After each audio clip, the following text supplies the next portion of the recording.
funcionando lá. Pronto. Pessoal, boa tarde. Estamos iniciando nossa disciplina de seminário, que como eu falei na aula passada, é exatamente isso, de trazer profissionais para dar uma palestra. Eu não conhecia a professora Samira. A professora Samira, na semana passada, eu tive a oportunidade, que eu falei até a vocês, de estar na banca de Kaline, que é uma ex-aluna nossa, que terminou, passou o doutorado agora, ela trabalha no Centro de Pesquisa da UFMG dos Estados Unidos. E a tese dela foi uma tese um pouco diferente, pegada de carbono, como eu já fiz essa referência para vocês. Só que, dentro disso, a professora Samira ajudou muito a Kaline a fazer a pesquisa bibliográfica, através de uma metodologia nova, que para mim era nova. Só que para eles que trabalham na parte de engenharia de produção, tinha uma metodologia já praticamente corriqueira deles, tá certo? Mas como o negócio é muito interessante, como o assunto é muito interessante, nós convidamos a professora Samira para dar essa palestra a vocês do que é essa metodologia. Então, aqui só falando rapidamente sobre a professora Samira. Ela é graduada e mestre em engenharia de produção, também é doutoranda em engenharia de produção, é professora adjunta da UFESA, do campus de Angicos, né, professora? Pronto. E atua na área de processo de desenvolvimento de produtos e gestão da tecnologia. Então, eu acredito que nós estamos batendo o centro com uma coisa totalmente, pelo menos, ao nosso lado, inovadora, tá certo? E eu quero desejar à professora Samira uma boa palestra e, mais uma vez, agradecer pela sua vinda aqui conosco. Tá bom? Eu que agradeço o convite. Fique à vontade. Como o professor falou, né? Hoje eu vou falar um pouco sobre a revisão sistemática da literatura, né, que é uma maneira de montar o nosso referencial teórico da pesquisa, né, só que de uma maneira sistemática, né, que você vai criar um protocolo, né, criar todo um passo a passo para que você consiga analisar a literatura e tirar o máximo de informação e proveito que a sua tese precisa, né. Eu coloquei minha apresentação aqui, né, me apresentar um pouco, que eu sou da área do curso de engenharia de produção, dou aula no curso de engenharia de produção, minha formação foi toda na engenharia de produção, e eu tive contato com a revisão sistemática da literatura desde a graduação. Eu estava lembrando isso hoje quando eu estava vindo, porque na minha graduação, quando eu fiz o meu TCC, foi com minha orientadora era uma professora recém-chegada, que ela tinha acabado de fazer o doutorado também na UFSCar, né? E ela trouxe essa pegada de revisão sistemática para que eu fizesse a aplicação no meu TCC. Né? Claro que não foi assim, uma mega revisão, porque TCC a gente sabe que é pouco tempo, eu não tinha tão contato com a língua inglesa, então para fazer uma revisão sistemática, muitas vezes a gente precisa pesquisar trabalhos que são na língua inglesa, então a gente acabou filtrando muito e pegando poucos trabalhos para fazer revisão sistemática. Mas, no mestrado e no doutorado, a gente sabe que é essencial conhecer a literatura estrangeira, e aí eu usei realmente essa metodologia para montar meu referencial teórico. Eu acabei fazendo a questão de artigos e publicações com a revisão sistemática, mas não é obrigatório que a gente faça realmente um artigo de revisão sistemática. A gente pode utilizar, sim, uma forma sistemática de fazer a revisão sistemática, fazer a revisão da literatura, né, no nosso trabalho, mas que não seja exatamente um artigo ou exatamente que você tenha realmente que publicar essa parte, né? Mas ela ajuda muito nas outras decisões que a gente tem mais para frente no trabalho, na pesquisa, né? Eu fiz o doutorado, o mestrado na área de energias renováveis, aqui com o professor Mário, da engenharia de produção, e a gente também usou RBS, RSL. E agora no doutorado também na área de gestão da tecnologia e transferência de tecnologia, né? Também com a pegada da revisão sistemática mais no início, né? Então, de maneira geral, a revisão da literatura, ela é uma atividade que todo mundo precisa fazer, revisão da literatura, né?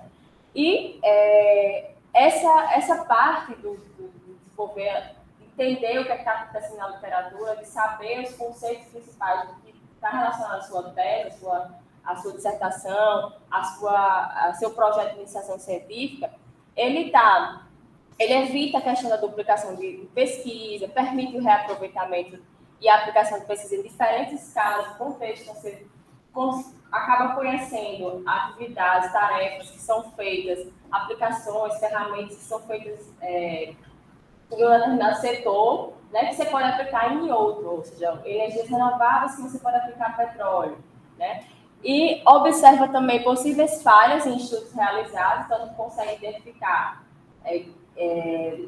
lacunas da literatura, né, para que você possa explorar, conhece os recursos necessários, né, para a construção de um estudo com as características específicas, desenvolve estudos que cubram as brechas da literatura e propõe temas, problemas, hipóteses. Então, a revisão da literatura, de maneira geral, ela é de suma importância para o nosso trabalho. A revisão sistemática, ela é um pouco diferente da revisão narrativa que a gente está acostumado a ver, né? A revisão narrativa, ela só vai apresentar os tópicos, os conceitos, né? Ela utiliza os métodos, de um método criterioso para a realização da pesquisa, não precisa você sempre selecionar as palavras-chave ou montar um protocolo. A revisão narrativa não, você vai fazer uma busca ampla, vai selecionar os artigos que você acha mais interessante, vai colocar de uma forma narrativa no seu texto e acaba indo para aquela coisa que você está estudando, né? Já na revisão sistemática, você já consegue ver de uma maneira mais ampla, né? Você reúne, avalia, faz a análise crítica de acordo com o protocolo. Você apresenta a temática que é bem definida. Então, para você começar a fazer uma revisão sistemática, você precisa se planejar. Então, existe um protocolo para que a gente comece a revisão, né? E utiliza um método, e o método utilizado na pesquisa ele é explícito, né? E também é detalhado para que outras pessoas possam também replicar o método que você realizou. Então, na revisão sistemática, o principal objetivo é a gente encontrar e conhecer o que é conhecido e o que não é conhecido na literatura. Os benefícios dessa revisão sistemática, né? Ele segue protocolos específicos, né, que auxiliam justamente na questão da replicabilidade do estudo. Ele identifica, seleciona, avalia e sintetiza as evidências relevantes disponíveis. Então, você vai selecionar os artigos com base em critérios, né? Você vai analisar e avaliar se ele está os artigos estão dentro do critério ou não, né? E consegue identificar um conjunto, uma amostra, né, um conjunto de artigos que faz parte do seu tema de pesquisa e responde perguntas que estão relacionadas à sua pesquisa. Auxilia e analisa e faz análise de como está caracterizada a literatura estudada. Então, você consegue ter um overview, né, de toda a literatura. Ele identifica as oportunidades de pesquisa futuras e identifica também áreas que estão em evidência, né, dentro daquele escopo que você está estudando. Eu coloquei aqui a organização da revisão da literatura sistemática, né, em estágios, né? É uma revisão proposta por Trumfer, né, foi em 2003. Tem uma pegada um pouco mais relacionada às engenharias, porque, na verdade, a revisão sistemática ela é uma prática antiga na área da saúde, né? E para as engenharias, para as ciências sociais aplicadas, ela é um pouco mais nova, né? E na engenharia de produção, a gente vem usando ultimamente, há alguns anos atrás, 5 anos atrás, a gente fazia muita publicação de revisão sistemática. Hoje, já não é uma coisa tão interessante. O que é interessante é você fazer revisão sistemática e fazer a aplicação, identificar indicadores, fazer frameworks, né, organizar a literatura. Então, dar aquela contribuição a mais do pesquisador e não só descrever o que tem na literatura. Então, usar a revisão sistemática não é só descrever a literatura, é você fazer a sua análise crítica em relação à literatura que existe, né? Então, Trumfer ele já organizou, né, a forma de aplicar a revisão sistemática em 3 estágios, né? O primeiro estágio está relacionado a planejamento, né, que vai identificar as necessidades de uma revisão, preparar a proposta da revisão e fazer o desenvolvimento do protocolo, que é um ponto muito importante e crucial dentro da revisão sistemática. No estágio 2, tem a questão da condução da revisão, que você vai identificar quais são as pesquisas, né, que resultaram de uma busca com palavras-chave, né, selecionar os estudos para saber se ele está de acordo com o critério de aceitação ou não. Ele avalia a qualidade do estudo, né, faz a extração dos dados que são necessários, que você quer investigar, e faz o monitoramento do progresso disso, e faz a síntese dos dados. Né? No final, se apresenta o relatório e a disseminação do que foi analisado, né? Um relatório com recomendações, ou obtendo evidências práticas relacionadas ao estudo que se está fazendo. Certo? Eu coloquei aqui uma aplicação prática. Foi um dos meus primeiros artigos que eu fiz durante a revisão, durante o doutorado. Né? Foi, assim, bem no início, assim, então ele estava bem solto ainda, muito amplo o tema que eu estava estudando. Né? Mais na frente eu consegui lapidar e fazer um funil dentro da minha revisão sistemática. Né? Eu disse, não, o que eu preciso estudar é estratégia, desempenho e operações, dentro desse escopo de escritórios de transferência de tecnologia, que são núcleos de inovação tecnológica. Na minha pesquisa é mais nessa área. Então, o que foi que eu fiz? A princípio, né? Eu precisava conhecer a área. E para eu conhecer a área, eu precisava fazer uma revisão que não era sistemática. Então, fui pesquisar e saber o que era as palavras-chave que eu ia buscar. Né? Porque, a princípio, a gente precisa fazer uma revisão de maneira mais desorganizada, né? Não tão sistemática, para você entender o que é a área, como são as palavras que se usam na área, né? E aí eu identifiquei as palavras-chave que eu posso usar na minha pesquisa. Então, eu identifiquei os temas, descobri quais eram as palavras-chave, depois eu fui para a seleção dos estudos, né? Desenvolvi o string de busca, que na verdade é uma estratégia de busca. Né? Eu vou querer que nos meus resultados apareçam artigos em inglês, eu quero que apareça só artigos que vêm de journals, né? de periódicos, eu quero só que não venha artigos de anais. Então, isso aí você pode decidir aqui. Claro, eu estou falando aqui das minhas decisões. Né? Então, eu quero artigos que venham de journals, eu quero que sejam artigos em inglês. A combinação das palavras-chave, eu quero que tenha escritório de transferência, ou núcleo de inovação tecnológica, ou qualquer uma das palavras, elas podem aparecer. Então, são também maneiras de você definir a estratégia de busca. Então, definir a estratégia de busca que você vai colocar numa base de dados, que pode ser a Scopus, não sei se você já conhece, a Web of Science, que é uma outra base de científica muito ampla, né? E tem outros, tem Edison, tem a Cielo, né? Então, você vai escolher, também faz parte da estratégia de busca, escolher qual é a base científica que vocês vão buscar os artigos. Talvez na área de engenharia química, dessa área, também tenha outras bases mais específicas, que também devem ser levadas em consideração ou não, né? Depende da estratégia de vocês. Né? Selecionar os estudos dentro do Web of Science, colocar lá a string de busca, fazer o filtro de artigos, se é para a língua inglesa, se você vai usar outra língua também para considerar na busca. Selecionar por meio da ferramenta. Eu já estou colocando aqui as ferramentas que eu utilizei para minha tese, né? A questão da ferramenta da Start, que na verdade, mais na frente eu vou mostrar ela, é uma ferramenta, é um software que ajuda você a organizar a sua revisão sistemática. Né?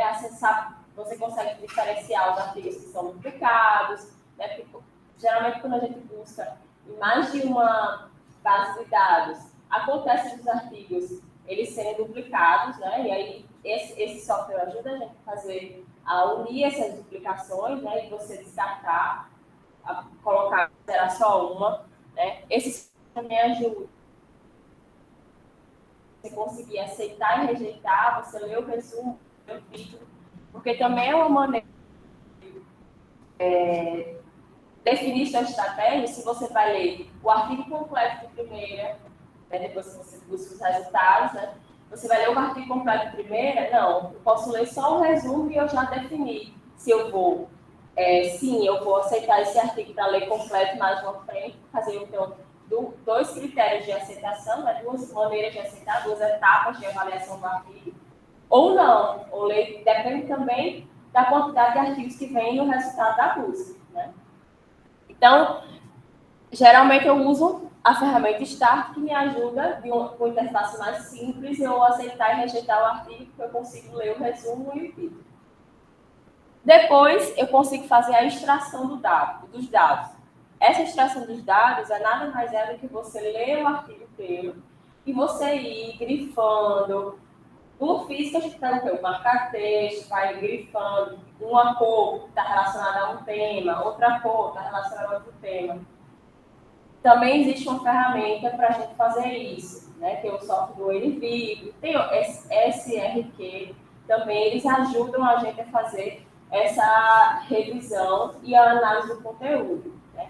E nesse próprio software, mais à frente eu vou mostrar também a tela dele, a gente consegue classificar os artigos, classificar o que a gente está grifando, né? E para poder depois fazer uma análise de um tema só. Né? Eu quero saber um tema específico que eu grifei em todos os artigos. Você clica lá no nó, ele vai aparecer tudo que você grifou relacionado àquele assunto.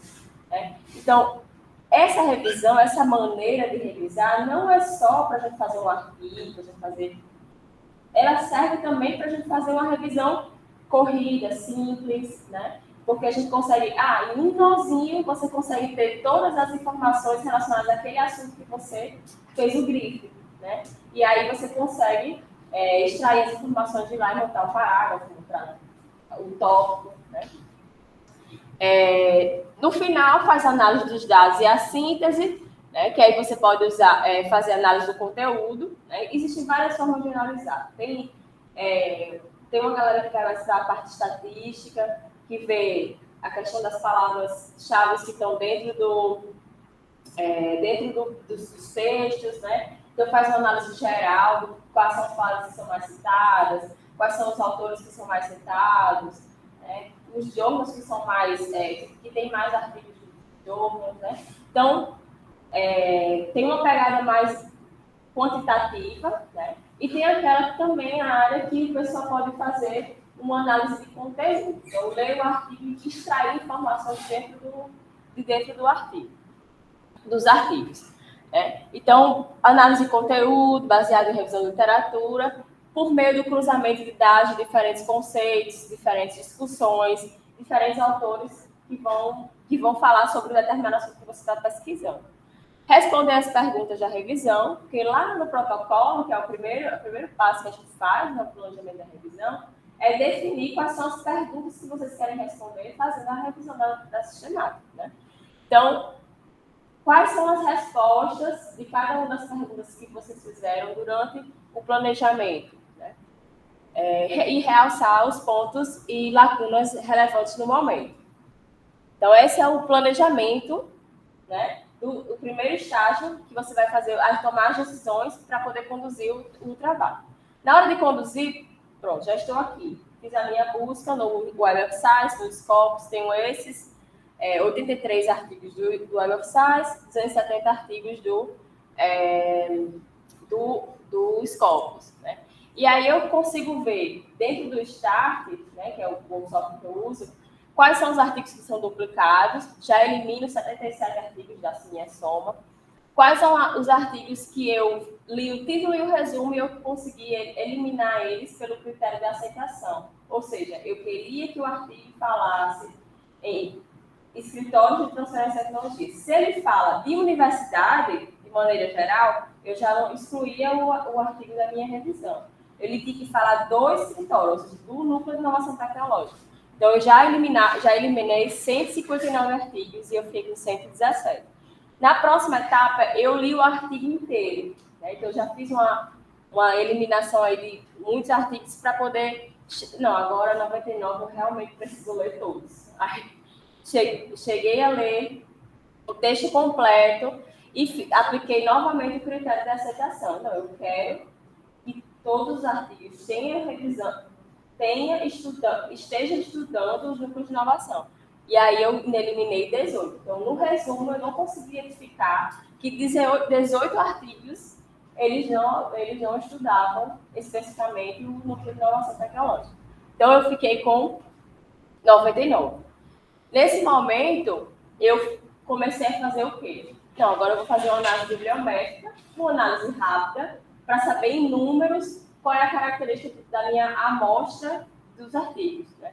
Então, fiz uma descrição do que foi encontrado, anos, journals que foram mais citados dentro dos artigos, quais são as áreas, os autores, as citações, e eu usei um software chamado VozViewer. É um software gratuito, assim como o Stack também é gratuito, né? E a gente consegue baixar e fazer uma análise bibliométrica dos artigos que foram selecionados.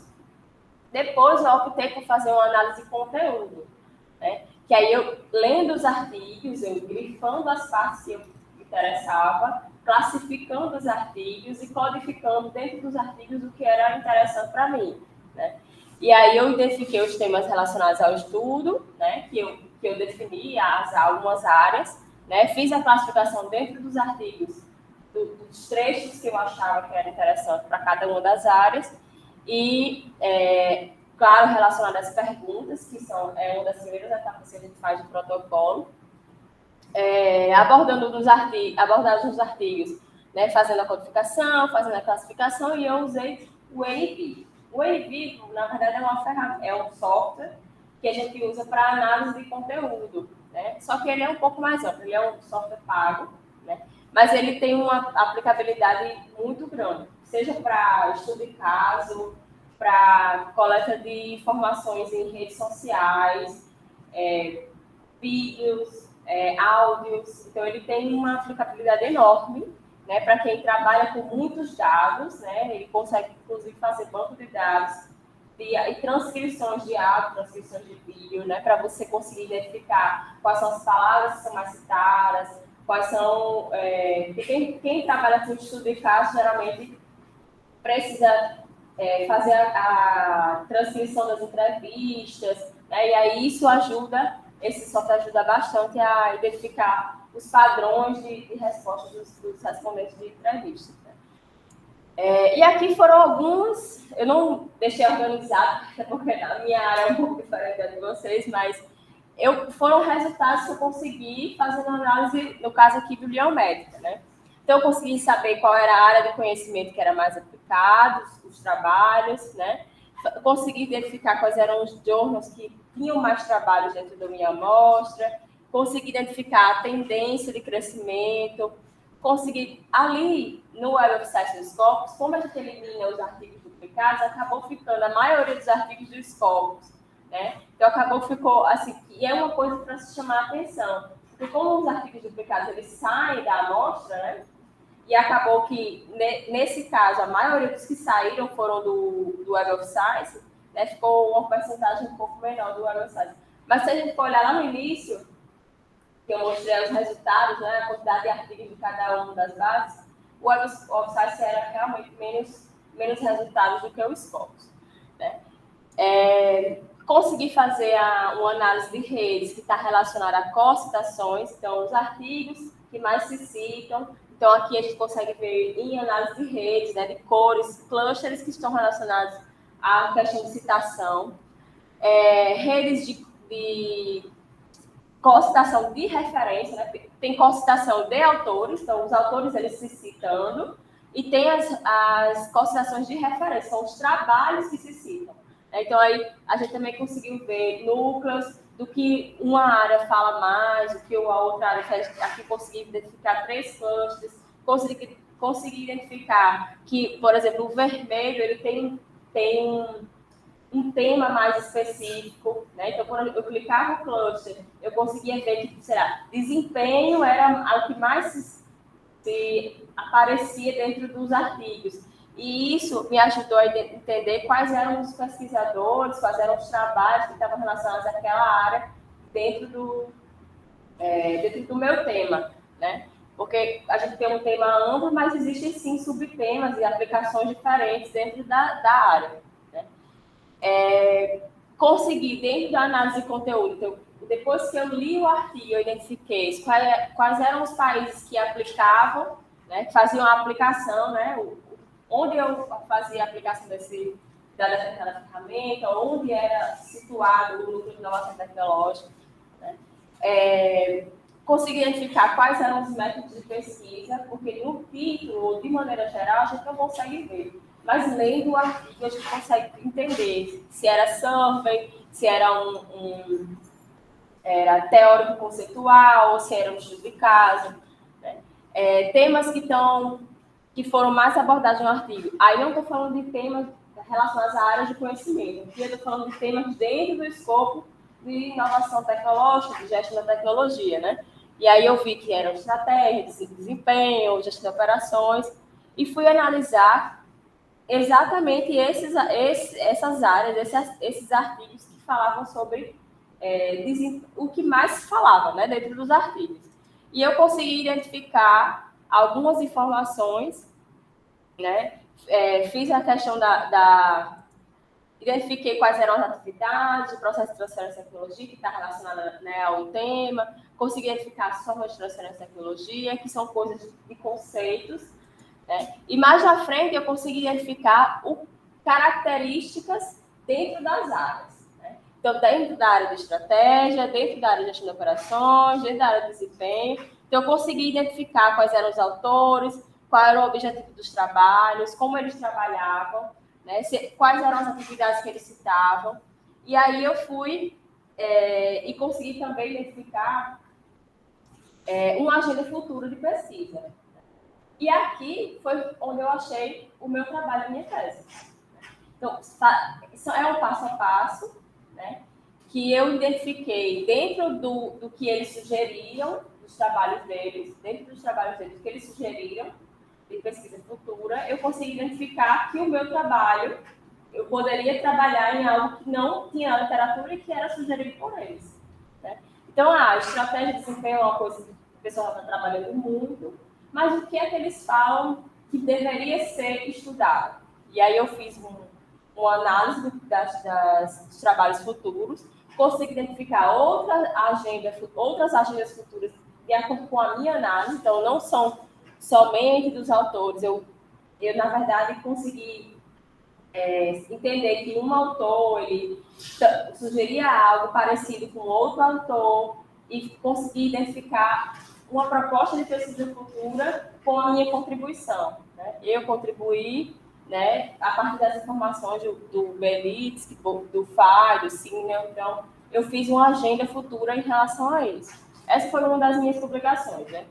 Mas outra maneira também de extrair informações é tentar entender a correlação dos temas ou correlação dos assuntos que tem dentro dos artigos que vocês estão analisando. Né? E aí aqui eu consegui identificar as correlações e organizar o assunto, né? De uma maneira que eu entendo, não, hoje eu entendo que a universidade tem a ver com a estratégia da transferência de tecnologia, que está relacionada às atividades, que usa indicador de desempenho. Então, todo esse mapa aqui, ele foi construído com base nos artigos da literatura, né? Que eu analisei, que eu li e que eu fiz as codificações. Né? Outra maneira também de extrair dados da revisão da sistemática foi justamente eu identificar quais eram as variáveis que eu ia usar na minha pesquisa na parte quantitativa. Né? Então, se eu quero analisar estratégia de desempenho, né, dos núcleos de inovação, então o que é que eu vou usar de variáveis? Né? E aí também foi uma busca dentro da minha amostra para identificar, relacionado às variáveis de desempenho, quais são as variáveis de desempenho que a literatura utiliza? Né? E aí eu consegui ver na minha codificação também quais eram essas variáveis. Né? E fiz a listinha do que eu ia utilizar na minha parte de aplicação de quantitativa. Né? Aí aqui eu trouxe, na verdade, os principais softwares que eu utilizei, né, só para mostrar, não dá para abrir, para ver, porque na verdade, é quase um curso. Porque na verdade, o que eu uso não é tudo, né? O que eu usei não é tudo. Ele tem uma aplicação muito maior do que a que eu usei, né? E pode utilizar. Esse aqui, não, esse aqui é para revisão sistemática mesmo, né? É um software foi desenvolvido para revisão sistemática no laboratório de pesquisa em engenharia de software, lá na UFSCar, e ele é próprio para revisão sistemática, né? Então, na verdade, ele ajuda com a interface a aceitar, a rejeitar o artigo, a você fazer a questão da qualificação, você inclui o protocolo de revisão sistemática, que é o que é a primeira parte, né, da revisão sistemática, bota as palavras-chave, você informa os termos, você consegue sim fazer uma classificação por lá. Mas eu percebi que não dá para fazer tudo. Aí eu fui e usei. Essa aqui é a interface dele, é uma interface bem simples, é um software gratuito, mas ele é bem simples, a interface dele, a gente consegue ver. A linha lateral não dá para ver porque ela está muito pequena, mas a gente consegue ver o protocolo, né, sendo seguido, né? Você põe aqui todo o protocolo, tem um detalhamento do protocolo, depois tem a parte da base de dados, o que você colocou do Scopus, o que você colocou do Web of Science, ou de alguma outra base que você pesquisou, você coloca todos os arquivos ali. Na verdade, também é uma outra, assim, num outro momento, eu posso dar aqui, não sei, a gente pode ver também desde a questão da pesquisa, fazer a busca dentro do Web of Science, do Scopus, e aí tem também a estratégia de você fazer os filtros lá, né, conseguir baixar o arquivo, né, e dentro desse arquivo, não sei se vocês já viram, se vocês já estudaram isso, mas foi algo que eu aprendi no meu mestrado, né, a entender isso desde lá dentro da base de dados, né, baixar o arquivo, colocar o arquivo aqui dentro do Start, né, e aí fazer a análise em si, a aceitação ou não do arquivo. E aí tem o protocolo da seleção número 1, né? E uma seleção número 2, que aí é mais... Você consegue ler o arquivo inteiro e fazer aceitação ou não. No final, ele também tem uma partezinha de gráficos, né, de análise. Então, se você utiliza a codificação, os critérios de classificação dentro do Start, ele apresenta alguns gráficos, algumas redes, né, dentro do próprio Start. Aqui é a interface que eu falei, né, que aparece o título, as palavras-chave, o journal que ele está, o resumo. Então, aqui a gente já consegue ler e aqui embaixo você pode aceitar ou não e fazer alguma classificação caso você tenha feito a codificação anterior. Tem o Voz Viewer, pronto. Depois do Start, eu percebi o quê? Não, eu preciso fazer uma visão geral, né, dos trabalhos e entender onde as pessoas, quais são os autores, quais são os journals, enfim, de maneira geral, uma análise bibliométrica. E aí eu usei o Voz Viewer, também é um software gratuito, que dá para a gente baixar ele e fazer várias análises relacionadas a redes. Ele dá gráficos muito legais, inclusive aquele de citação, de citação de autores e citação de referências foram mapas que eu fiz no VozViewer. Então, ele ajuda na questão da evolução do número de publicações por ano, consegue ver os autores mais citados, os artigos mais citados, a área de pesquisa e evidência, as palavras-chave mais utilizadas, as redes de cooperação entre os autores, como aquelas que eu citei, né, de citação, e de journal, e de países. Né? Então, a gente consegue ver de uma maneira ampla uma análise mais quantitativa mesmo. O VozViewer, ele ajuda a gente, de uma maneira mais geral, assim, para a gente entender as curiosidades da área, mas, e aqui é a interface, né, do programa, eu coloquei também o link, né, dos lugares que vocês podem baixar o arquivo, software. Mas o Web Viewer é a minha paixão. Ela que esse software que eu gosto, não só para sistemática, ele ajuda você em tudo, porque tá lá os artigos, você quer pesquisar um assunto que você não pesquisou na revisão sistemática, mas está precisando fazer uma revisão de literatura para uma outra coisa que você precisa. Você vai lá, faz uma busca, ele diz os resultados dos artigos para você, dos arquivos que tem aquela palavra-chave, e você consegue fazer uma análise muito rápida ali dentro do software. Inclusive, dentro do software, a gente tem acesso ao PDF. Então, é outra coisa muito legal que o Start não faz. Né? Eu já não achei limitado no Start, eu fui para o NVIDIA. Só que esse aqui paga. Aí esse aqui, o ruim é isso. Mas, fora isso, é caro. É anual. É cerca de $100. É caro, mas... extraoficialmente, não posso falar, né? Mas a gente consegue.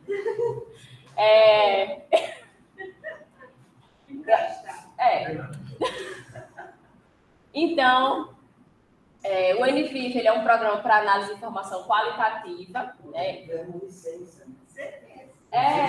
A universidade. Existem vários tipos de licença, né? A licença que eu falei é uma licença pessoal. É a pessoal.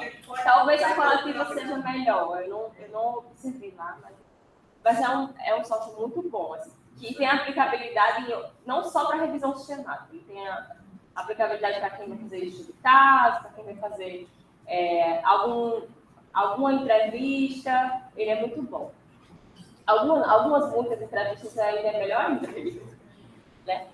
Então, ele é um programa que tem uma ferramenta, integra as principais ferramentas para o trabalho de análise de documentos, né? E multimétodo também, análise de dados bibliográficos. E aí, o que ele faz? Né? Ele codifica o texto, você consegue fazer anotações, que chamam memos, né? Comentários, vincular as ideias, temas, informações, trabalhar com planilhas e banco de dados dentro do próprio software, visualização de padrões de conexões, saber quais são as áreas que são mais próximas, outras que não são, os artigos que são mais próximos, seja em relação à questão de palavras dentro do trabalho, seja em questão de autores, né? Tem a parte de estatística descritiva, tem a parte diferencial, a parte de meta-análise. E aí, de uma maneira geral, o que eu fiz dentro do NVIDIA, né? Eu primeiro fui definir o que é que eu ia buscar, o que é que eu ia classificar dentro dele, né? Dentro dos artigos, o que é que eu ia buscar. E aí eu fiz esse planejamento dentro de nós, né? Então, eu defini os nós necessários, né? Claro que durante a revisão eu também incluí outros nós, que eu percebi que precisava ser incluído, então não é uma coisa muito fechada, você pode incluir aos poucos. Né? Esses nós, eles podem estar em pastas, eles podem estar, na verdade, em hierarquização. Né? Então, tem um nó grande, que ele tem vários nós pequenos, e você pode classificar um trecho do artigo em um determinado nó, subnó, né? Ou um nó grande. Então, esse tudo você faz a classificação, você mesmo, manual, né? Da forma como você prefere. Né? Esses nós, eles vão funcionar também como variáveis, principalmente na parte de estatística descritiva, diferencial, meta-análise, né? E aí eu tenho aqui a tela, né? Então, nesse software eu consigo colocar todos os artigos, os PDFs nele, né? E aí aqui na lateral você vê o menu, né? O menu, ele tem as fontes, tem os nós, tem as classificações que você quer fazer. E quando a gente fala em classificação, já não é de dentro do artigo, né? É do artigo inteiro, do arquivo inteiro. Eu classifiquei, fiz um sistema de classificação para os arquivos, né? Fiz um sistema de classificação de nós, que é dentro do artigo eu posso grifar e atribuir aquele grife a um nó, né? E aqui eu mostro um pouco dos nós que eu fiz, ainda tinha mais trabalho, mas não deu para aparecer. Mas era organizando hierarquicamente, né, quais são os nós, quais são as áreas, porque um está relacionado com o outro, né, e os artigos, e aqui aparecem as referências, né, que eu que estão dentro desse... As referências nada mais é que os arquivos, né? A quantidade de arquivos que eu grifei, né? E aqui em fontes ele tem, na verdade, a quantidade de vezes que eu grifei. Né? Então, tem, por exemplo, canais de transferência de tecnologia, tem 35 grifes de marcação, né? Ao contrário, 64 grifes de marcação e 35 fontes, né? Que é o arquivo. Né? Então, aí eu consigo ver. E quando eu clico em um nó desse, eu consigo... aqui. Quando eu clico em um nó desse, eu consigo ter a lista de tudo que eu grifei, num arquivo só. Porque imagina a gente abrir cada arquivo, ver o que você fez, o grife de cada arquivo. Aqui não, aqui ele já aparece. Eu quero saber sobre atividades de transferência de tecnologia, então eu tenho uma lista aqui de tudo que eu grifei de atividades. Né? E aqui, quando eu clico em um desses, que na verdade ele mostra aqui, em azul é a fonte, né, o arquivo, e em preto ele mostra o que foi grifado, qual é o trecho do arquivo que foi grifado.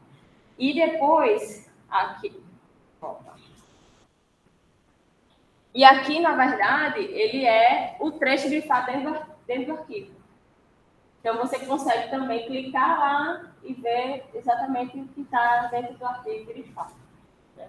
Então, essas são as ferramentas que eu usei, a forma como eu usei, mas existem outras formas de usar também esses softwares. Ele é muito mais amplo do que o que eu uso. Né? Foi o que eu consegui aprender para usar e fazer a aplicação do meu trabalho, mas ele é bem mais amplo do que o que eu fiz. Tanto o Start, quanto o DOS Viewer, quanto o NVivo, mas sem esses softwares eu estava perdida. Porque fazer isso no Excel, fazer isso de uma maneira manual,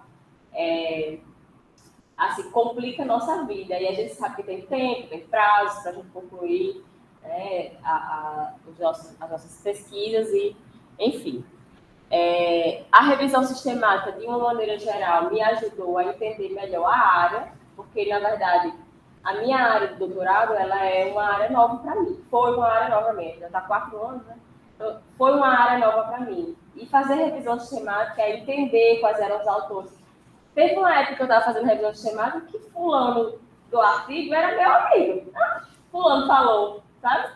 Porque você já lê tanto sobre aquilo que você fica íntimo dos autores, você fica íntimo do que ele estuda, do que é a área dele, ou, aquela determinada área. Aquele autor, você pode pesquisar, dar um Google desse pesquisador aqui, que você vai achar trabalhos bons. Você vai saber quais são os bons, quais são os jornais bons. Então, quando vier um artigo super novo aí, vocês vão receber para ler alguma coisa assim do tipo, você vai saber, não, esse aqui é um artigo bom, porque está numa revista boa, né? Então, ajuda muito a entender sobre a área, né? E saber sobre o que está acontecendo naquela área que você está estudando.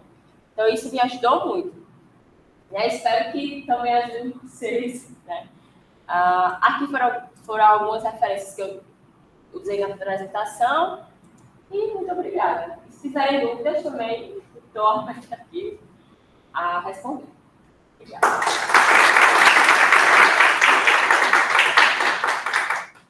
Obrigado, professora Samira. Vamos deixar aberto aqui para vocês aí, alguém gostaria de fazer alguma pergunta?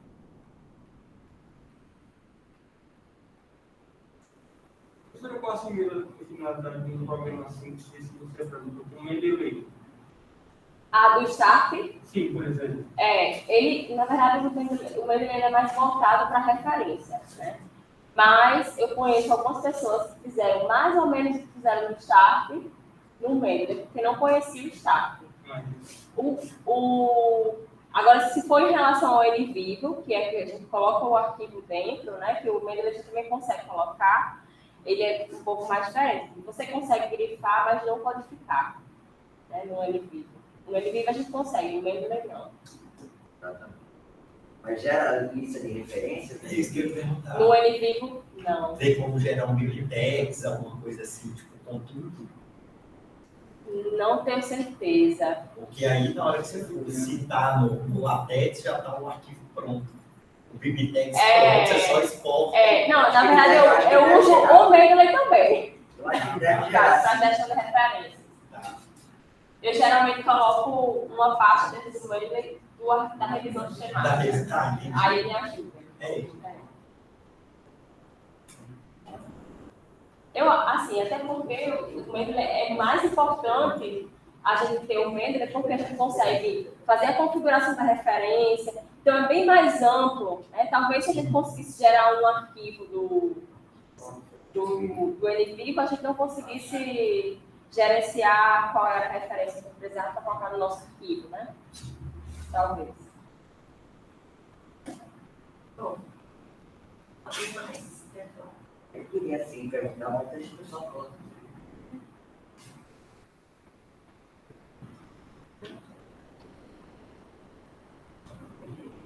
Quando vai na pós-graduação, o negócio fica bem mais fácil.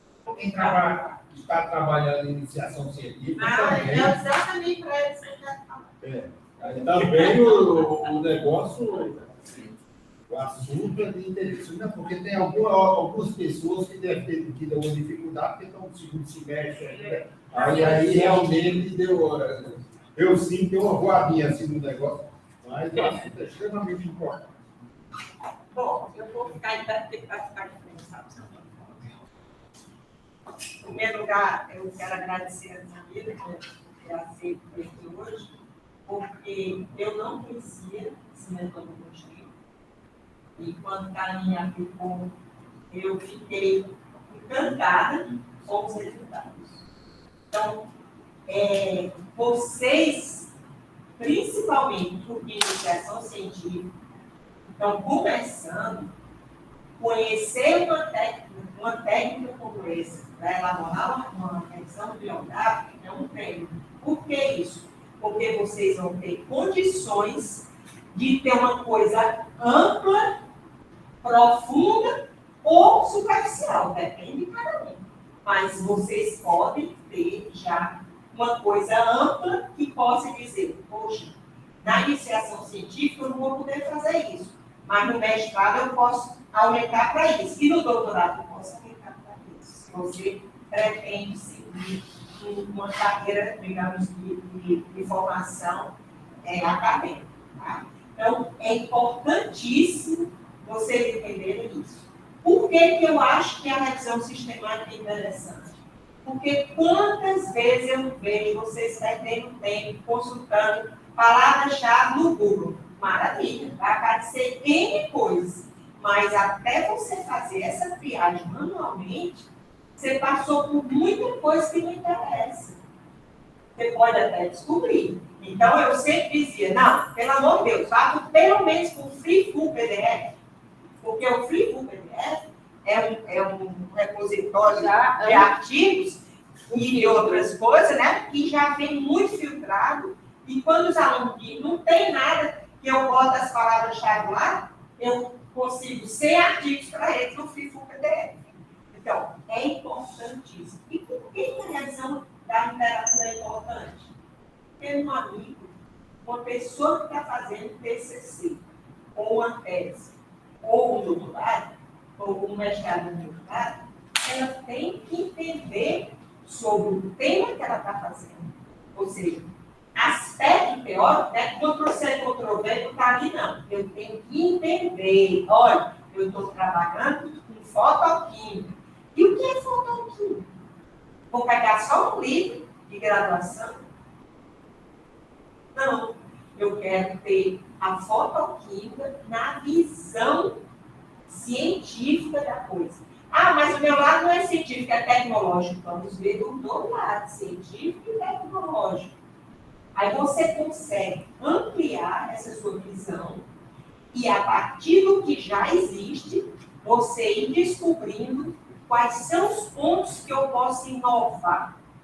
Não, eu na fotoquímica eu uso a lambda tal. Não, na fotoquímica é mais usada na literatura a lambda X. Mas como é que eu posso inovar? Existe outro tipo de lâmpada? Vamos buscar. Então, vamos mudar a lâmpada. Talvez só, eu não sou fotoquímica, não, eu estou só chutando aqui. Então, são coisas que a revisão da literatura nos fazem pensar e ter ideias. Você só tem ideias se você lê. E se você lê criticamente, se você lê buscando o que lhe interessa, da forma que a professora Samira falou. Então, quando eu vi isso, eu digo, poxa, isso se chama ganhar tempo e produzir muito. Porque você ganha tempo, você não vai perder tempo lendo 10 artigos que não lhe interessam. Só pelo resumo, às vezes, é possível você identificar. Aí você diz, mas o resumo é confiável? Nem sempre. Tem pessoas que não sabem escrever resumo, né, professora? Não, eu tirei 18 artigos ali da minha revisão porque o resumo não dizia. Não tinha nada a ver com o artigo. Entendeu? Então, tem pessoas que não sabem escrever o resumo. Então, o interessante é que eu já me ofereço para como redigir uma pizza. Fazer uma apresentação. Porque isso é importante. Porque, senão, a gente perde muito tempo e, no fim, a qualidade do nosso trabalho fica baixa. E a gente, como professor, tem 10 alunos de iniciação científica. Vai dar tempo de leitura, com o detalhe que a gente precisa. Será que eu posso fazer a pesquisa bibliográfica de cada aluno de iniciação científica para saber se eles foram profundamente do tema? Às vezes, não. Então, a responsabilidade individual é muito grande.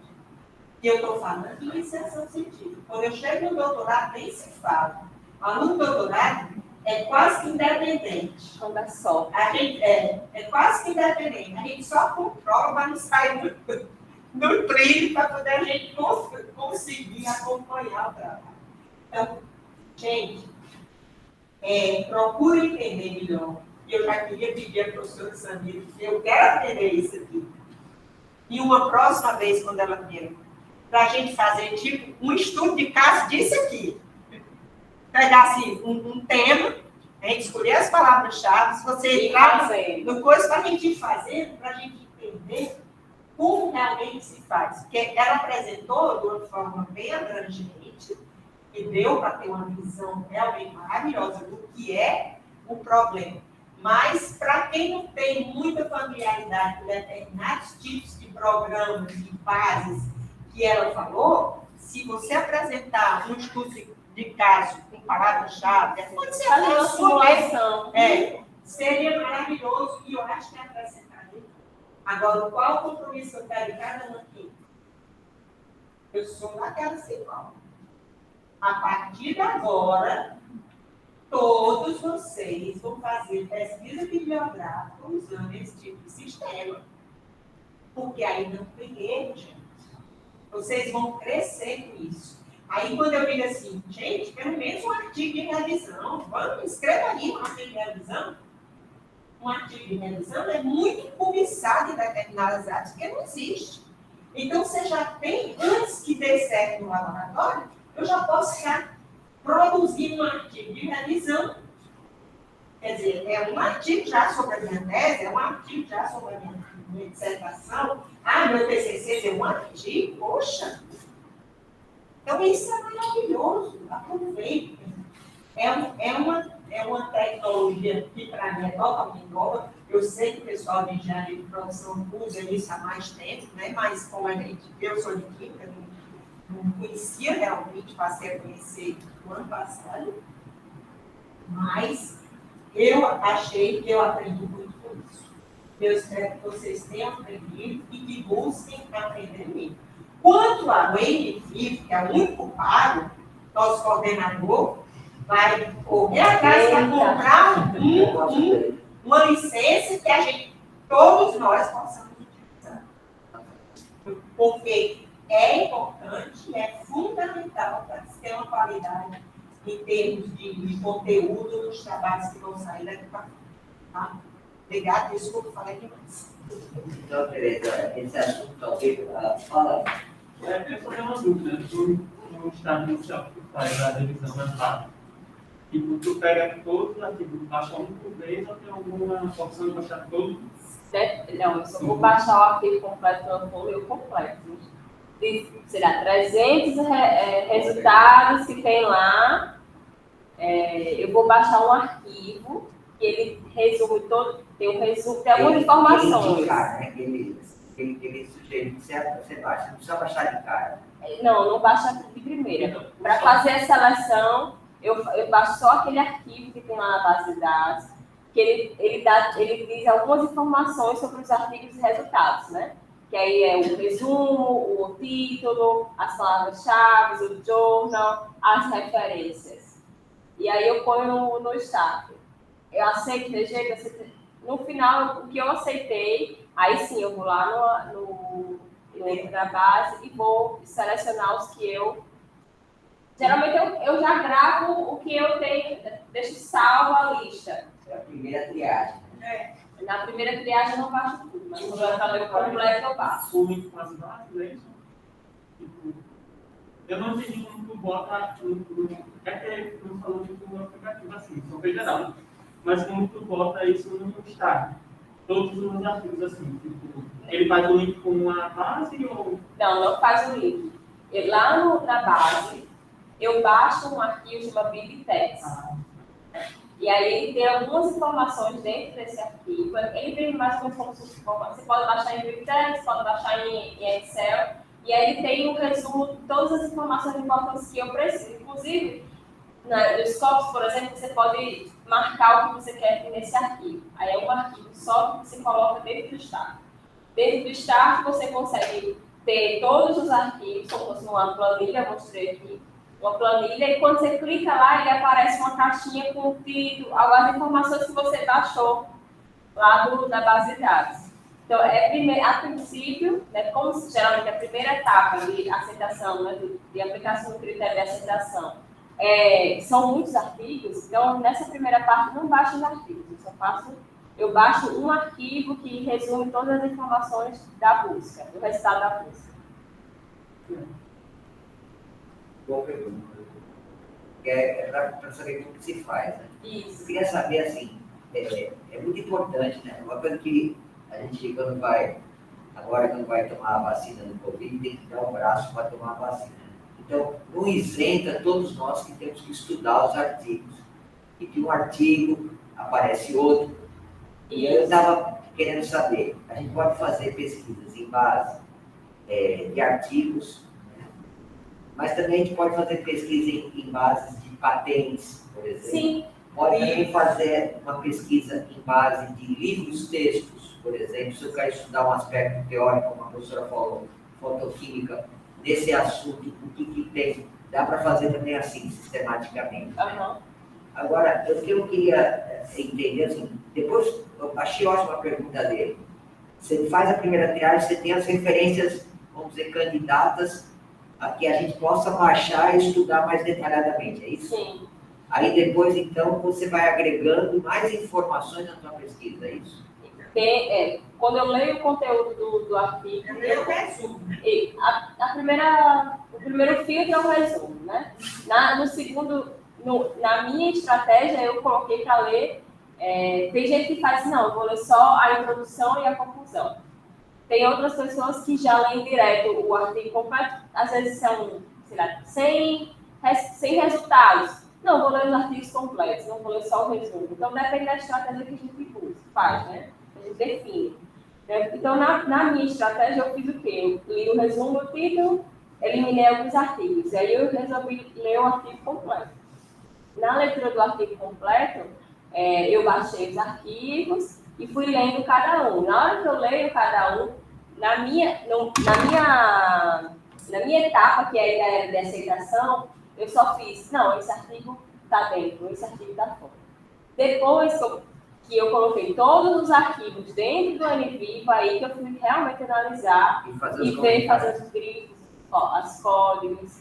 Porque na leitura do artigo completo, que a gente aceita ou não, a gente já consegue identificar alguns nós E algumas classificações que a gente pode fazer lá quando a gente for fazer análise do conteúdo E mesmo, o NVivo funciona na nuvem ou funciona localmente? localmente. Ah, tá. E se ele funcionasse, né? Bom, talvez deva trabalhar multiusuário, né? Como você falou. Talvez remoto, né? É Máquinas assim, remotas. se você puder ter 3, 4 licenças, não sei. Talvez ele interligue. É. Tem um software, SRQ, alguma coisa assim, depois eu posso passar para a professora Tereza, que ele tem essa opção de trabalhar. O Start também tem essa opção de você trabalhar com outras pessoas, trabalhando junto. E é uma coisa que é muito importante, porque às vezes a gente está precisando fazer revisão sistemática de uma área grande e a gente acha, depois cada participante do grupo de pesquisa, né, acaba pegando uma área específica dentro dessa área grande que se é estudada. E aí aprofunda mais em cada um dos temas e tal. Então, essa é uma forma de trabalho, inclusive, de um grupo de pesquisa do pessoal da UFSCar, né? O pessoal da área ambiental, que trabalha com resiliência, trabalha com a área ambiental, eles têm essa sistemática de resiliência na cadeia de suprimentos. E agora a gente vai trabalhar, uma pessoa trabalha com isso, outra pessoa trabalha com isso, mas a revisão sistemática, ela na verdade é feita por várias mãos, né, a princípio, e depois cada um especificamente na sua área. E é bem interessante a rapidez com que isso, porque a revisão sistemática demora. É uma coisa que trabalhar sozinho demora mais. Então, é mais uma maneira da gente trabalhar junto para reduzir o tempo, né? Quer dizer, nessas bases, a gente pode criar uma base de dados de um determinado assunto, ter lá um estado da arte naquele software perfeito, e aí você, ou o NVivo, ou até o estado também. Quer dizer, dá uma panorâmica daquele assunto e você vai ter acesso às referências, né? Exato. Isso é muito importante, realmente. Por exemplo, eu trabalhei, o professor Afonso sabe, eu tenho aqui, a gente chama aqui orelhinha, né? A gente tem os armários, os arquivos dos artigos, as pastas, né? Os artigos, aí tudo marcadinho, tudo anotadinho, né? Então, hoje em dia, isso já passou. Mas, assim, o que eu quero chamar a atenção de todos é que todos temos que estudar. Né? Todos nós temos que estudar. Então, quer dizer, o fato de eu ter um software super avançado, a licença e tudo, e estudar os artigos. Aí não adianta Então, nada. quer dizer, o que é muito importante, porque quando a gente está lendo um artigo, você teve essa experiência, né? Mesmo sem ser o resumo, dentro do artigo tem uma citação que leva naquele. Exato. E aí vai. Que é uma outra forma também de fazer, que é bola de neve, né? Isso. Dentro da revisão sistemática também tem. Alguém pode incluir também essa etapa de bola de neve. Alguns autores que foram bastante citados, mas não saiu da sua busca grande, né? Você pode também acrescentar ele como para a sua amostra. Tem esse critério também, né? Também é uma maneira, é uma estratégia, né, que você pode incluir no Eu protocolo. acho muito importante. Nós temos, por exemplo, na área que a gente trabalha, eu Matheus, bem, então, aqui, Márcio, nós trabalhamos com dados físico-químicos, né? E aí tem uma base de dados do NIST, que ele dá o que já foi reportado em relação àqueles componentes, né? Essa é uma forma de pesquisa também, Sim. não é verdade? E aí, quando você começa a pesquisar, mesmo a partir dessa base, e pegar coisas mais retrógradas, né? E tem os trabalhos dos russos, né? De química, até mesmo, por exemplo, os poloneses, aquele pessoal da época que era do duro, né? Então, a gente encontra muito mais informação. Sim. Então, eu acho que um assunto é uma coisa, mas com dados, porque você quer montar um banco de dados experimentais, é um pouco diferente. Né? Então, a gente já dispõe de base de dados experimentais. Mas mesmo com essa pesquisa, né, Matheus? Com certeza. Ajuda, porque às vezes você talvez não seja tão extensiva essa base de dados, o início, essas coisas. Você consegue ter um experimento dentro do artigo, né? Você tem esse experimento dentro do artigo. A do DDB e a do Pequeno são bem carinhas. São caras, mas eu digo assim, mesmo elas sendo comerciais, elas devem comer bola com alguma coisa. Eu lembro do trabalho da Júlia, que foi no TCC, ela achou um artigo alemão, o cara fazia 6 medidas para cada ponto experimental. Ele anotava, inclusive, a temperatura ambiente, essas coisas. E o artigo era escrito à mão. Era de 1890, alguma coisa assim. E o meu, né? Era escrito à mão. Você falou uma palavra aí, é pioneiro. As peixinhas da gente ali não tem nada de retrógrado. Era pioneiro, era na época que era aqui. Então, nada de retrógrado. Eu estou dizendo assim. Partir de terra, da Petro no final de 1800. Vai lá na sala de Afonso e veja uma época que a gente foi para a França, passou 2 meses lá, fazendo pesquisa bibliográfica, tirando cópia dos artigos São 30 anos atrás, e de mas livros. 25 anos atrás. Nós trouxemos 2 malas daquela de 30 anos, cheio de papel. Eu Porque ele encostava. não tinha como trazer Eu isso. encostava na época a minha barriguinha numa máquina xerox daquela, o cara só fazia nos campos, o cara pega a máquina 3, aí eu pegava lá e ele só fazia contar quantas eu pegava lá, tá certo? Aí eu ficava, mas eu não ficava, eu não via quantas cópias tinha saído, aí eu pagava. Então, vai na minha sala, tá cheio disso aí. Agora, a minha parte retrógrada mesmo, que eu vi, eu já rasguei tudo, era da orelhinha de lá, você era dono dessa e eu era dono daquela. Mas aquilo ali eu já rasguei. Primeiro projeto do CNPq, essas coisas. Pois é, a minha que está ali na sala. Eu Eu ainda fico vivo. Não, você não pode jogar fora, não. Tem que guardar. Não, mas eu joguei na está lá na minha sala ali no chão e eu digo, eu boto aonde? Bota aqui, Na minha vez, eu vi uma referência de 1915. Eu passei até 83. A referência era de 1915. É muito legal ver os artigos antigos. É. Muito legal. Não, e assim, a dificuldade que a gente tinha no passado de fazer uma pesquisa bibliográfica, a gente só tinha, Quem Cauaves? A gente fazia, era um tipo, uma base, você via pelas palavras e pegava uns resumos desse tamanho e via qual era o artigo. Aí tentava buscar, aí na biblioteca pedia, você pagava, porque não era de graça não, pagava para mandar esse artigo, seja de onde for, pelo correio, da USP ou da... Vicente, eu de engenharia era Vicente em Itajubá, era a universidade de Itajubá. E assim pegava vinha. todo.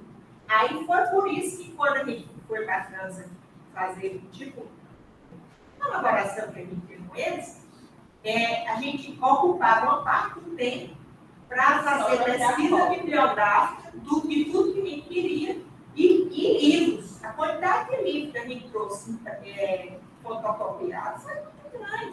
Por quê? Porque não tinha nem para procurar aqui, né? Não tinha acesso. Não tinha. Então, hoje é muito mais Eu fácil. me lembro quando a gente Muito voltou. mais fácil. Mas, assim, mesmo sendo fácil, ainda tem uns pesquisadores que não aproveitam as facilidades. É isso que a gente tem que aproveitar. O que está disponível, buscar, ser curioso, seja exigente com você mesmo.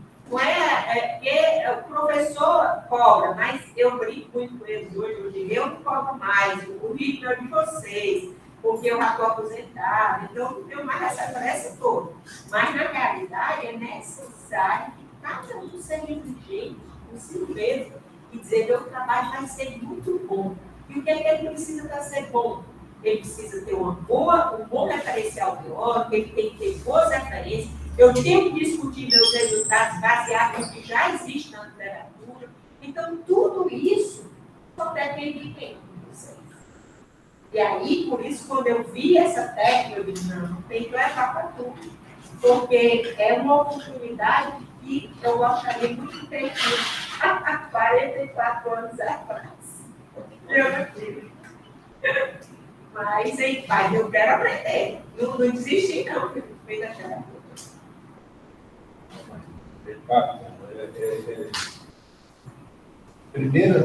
Os primeiros trabalhos, as primeiras orientações que nós fizemos aqui, o guia público para a biblioteca, que por acaso tinha o Químico Abstract, era o Isso aí são livros que tinha desde 1905, ainda tem aqui na Central. É tipo uma Então, enciclopédia. tudo que é escrito, tudo que era escrito em termos de artigo, tinha lá, um resumozinho bem pequenininho. Aí a gente, o tema que a gente estava trabalhando era tungstênio. Né? Era tungstênio, flotação de tungstênio, extração, esse negócio todo. Então, você, naquela hora, você for olhar ali, o que tinha de trabalho russo, escrito em russo, era grande mesmo. Aí você ficava totalmente bem. Primeiro você dizia, que esses caras fizeram. Não tem mais o que fazer, não. Mas a gente ia sempre ter uma coisa nova, utilizando produtos regionais para fazer o diferencial, essas coisas todas. Mas começou disso aí. Para vocês terem uma ideia de como é. Hoje esses tudo na mão.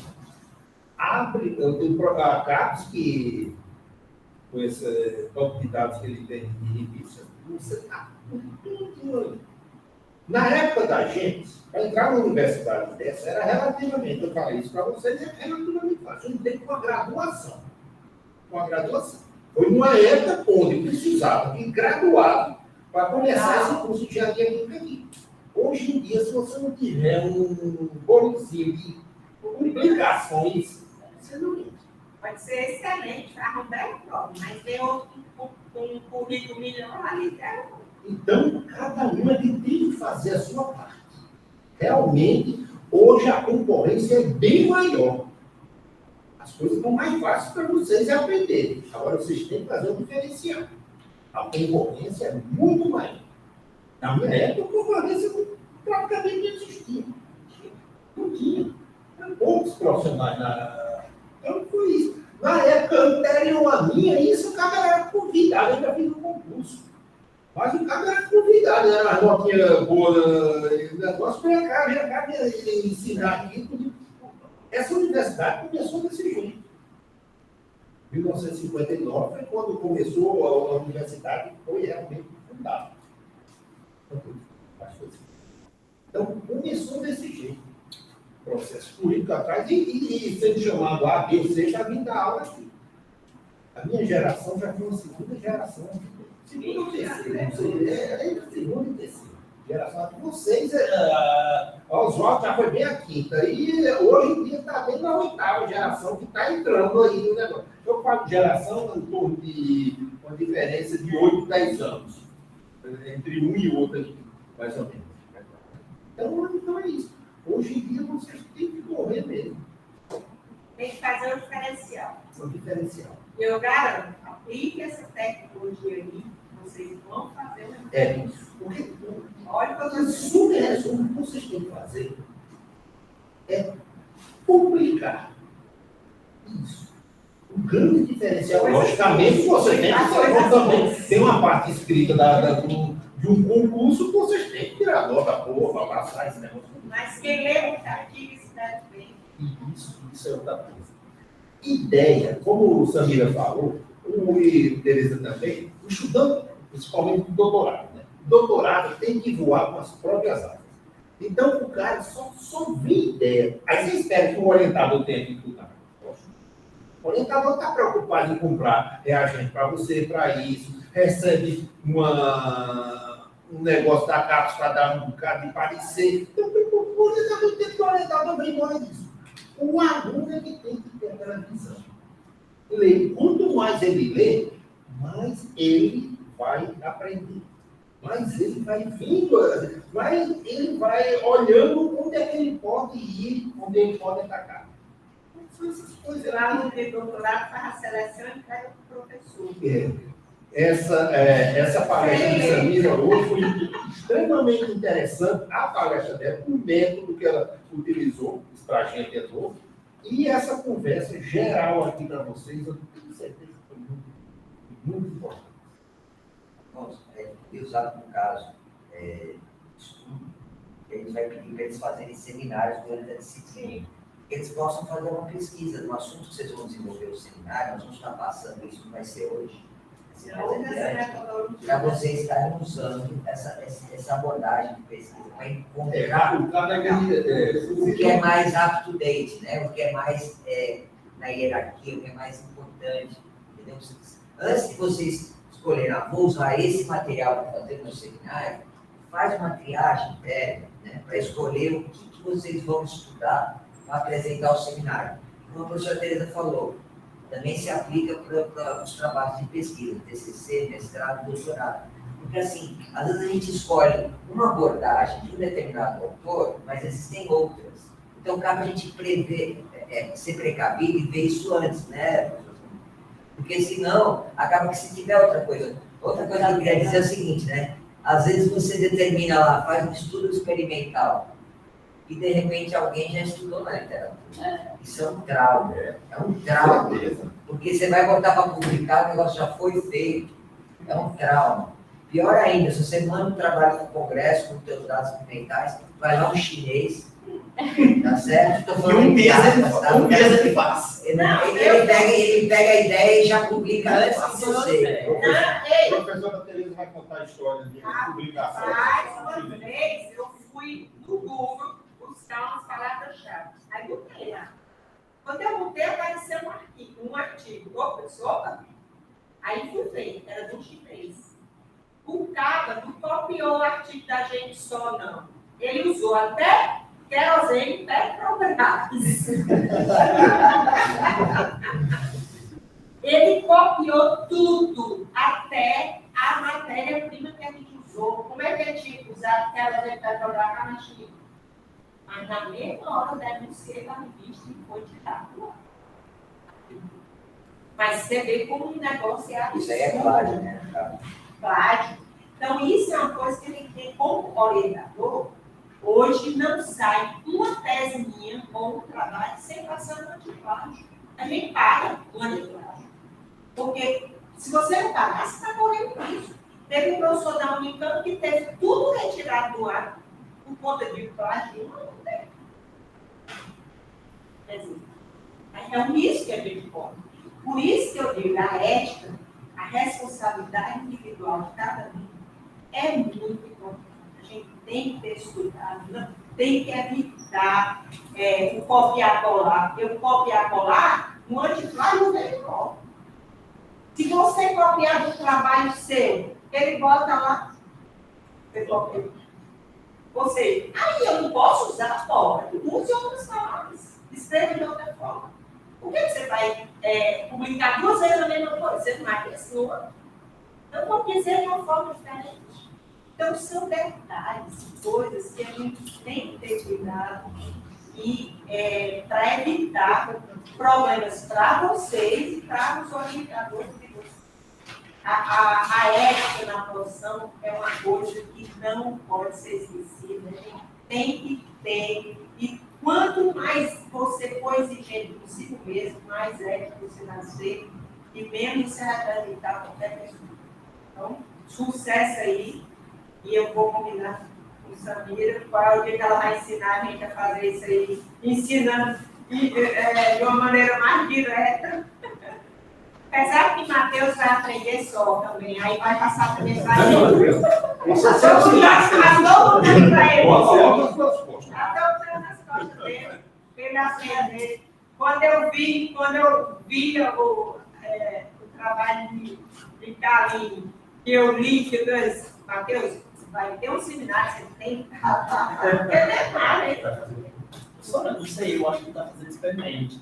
Eu queria só saber como foi que você começou, tipo assim, você falou que começou com o Start, e depois você disse que não estava mais suprindo o que você necessitava, aí você foi para o NVIVA, não foi? Aí como é que você aprendeu sozinha? Você aprendeu sozinha? Sim. O NVIVA tem, aí eu ia perguntar, tem disponibilizado alguns vídeos? Tem bastante vídeo. Então, aí a gente... Muita gente usa o NVIVA, muita gente usa o Start.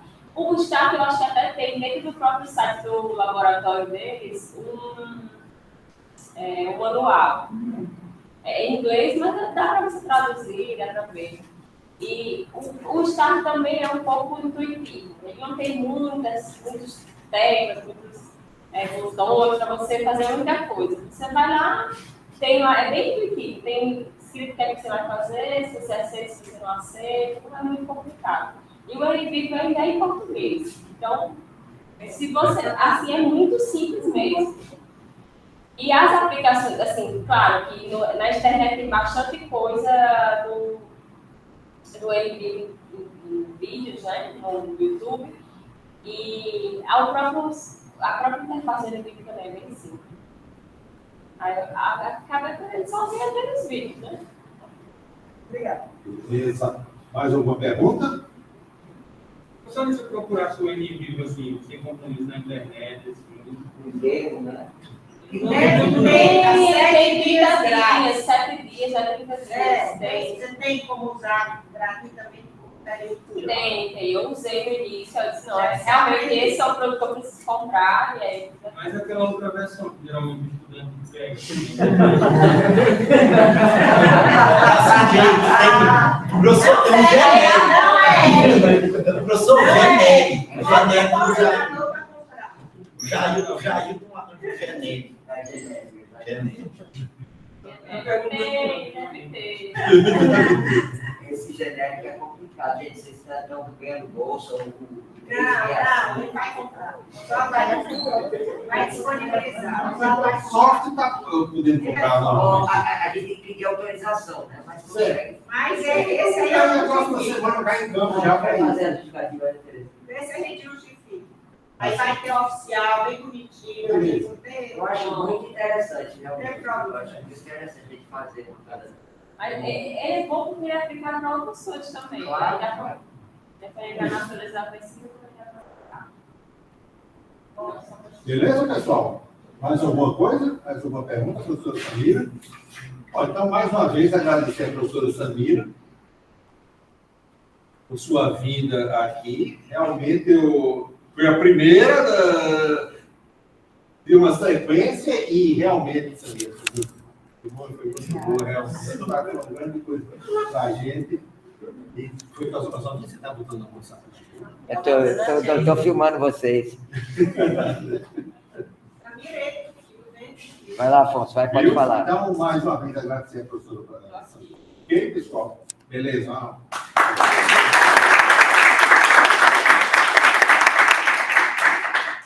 Ok, então, só, bom, vamos aproveitar a professora Tereza que falou. É,